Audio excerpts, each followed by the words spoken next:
Who disagrees with Lauren? Nothing's waste. There's no waste here, though. I mean, this has been an important public conversation that we've had about police brutality, about police corruption, about state violence. I mean, there were even talks about making him the first domestic drone target. I mean, this is serious business here. I don't think it's been a waste of time at all. And as far as Dorner himself goes, he's been like a real-life superhero to many people. Now, don't get me wrong. What he did was awful. Killing innocent people is bad. But when you read his manifesto, when you read the message that he left, he wasn't entirely crazy. He had a plan and a mission here, and many people aren't rooting for him to kill innocent people. They're rooting for somebody who was wronged to get a kind of revenge against the system. It's almost like watching Django Unchained in real life. It's kind of exciting. But he went about it the wrong way. Let me jump in and just at least say on the LAPD angle, we now know Chief Beck said, look, yes, we will, and re-look at the firing. We'll investigate. I don't know where that stands given sort of the status of the case right now. But do you think that this should serve as a catalyst for a conversation talking about racism in the LAPD? I think this is absolutely really. I think this is really even beyond just talking about the LAPD, though. I think the issue is that you'll always have people on social media who support these villains. I mean, there are James Holmes fans. But is this the same thing? Social media too. Jack, is it the same thing? I think there's something to. I think there's some part of it that's just social media weirdness. But I think there's also something to it in that the narrative of Christopher Dorner doesn't. I mean, in some ways, it resembles a Denzel Washington movie where someone is wronged and he stands up for himself and it goes down in a blaze of glory. It's hard for it not to turn into a movie. We have the law. We have the law. There are appropriate ways to do this. You can not if the law is broken.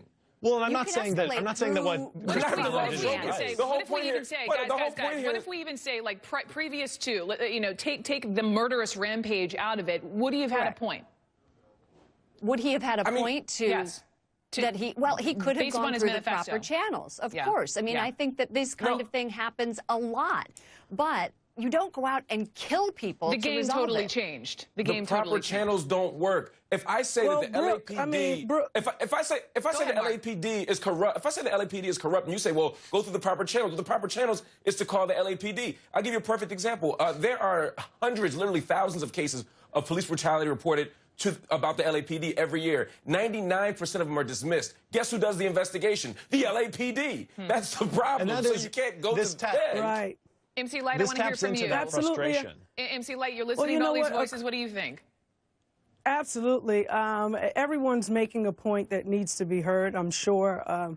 My take, and especially what I read about the case, is that he wanted to make good in terms of reporting, I guess, a fellow officer who had kicked a homeless person. So if it all has catapulted into this, I mean, sure, shame, and yes, just, but it is extreme to take another's life. But I can also see on the social media front, there are lots of folks there who say a lot of things that Jack's right. He makes a point. It's the weirdness. And it's weirdness about it, but truthfully so, people are, it's an uproar because people are being brutalized within LA and all over this nation. We're seeing kids die at the hands of police brutality. Exactly. So, yeah, it's out of weirdness, but these social media, it's good to hear what these people have to say. And yes, it is not a waste of time because it's a conversation that needs to take place. I'm glad we had the conversation, and I have a feeling the conversation will continue.